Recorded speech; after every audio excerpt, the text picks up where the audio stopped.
Welcome to Not Milk Never Milk. Subscribe if you're lactose intolerant. In this video, I will show you how to set up a Kindle. First, ensure your new device is fully charged.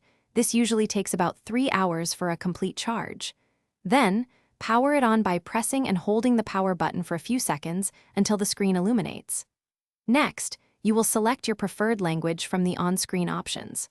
Finally, connect your Kindle to a reliable Wi-Fi network to enable internet access for the next steps. Now that your Kindle is powered on and connected to Wi-Fi, it is time to register it. You will be prompted to sign in with your existing Amazon account. If you do not have one, you can easily create a new account directly on the device. Registering your Kindle links it to your personal Amazon library, granting you access to all your purchased books and the vast Kindle store. With your Kindle registered, you can now personalize your reading experience. Adjust the font size and screen brightness to your liking for optimal comfort. Head over to the Kindle store to browse and download new books or access your existing collection from the library section. For families, consider setting up parental controls to manage content access for younger readers, ensuring a safe experience. To get the most out of your Kindle, remember a few key tips.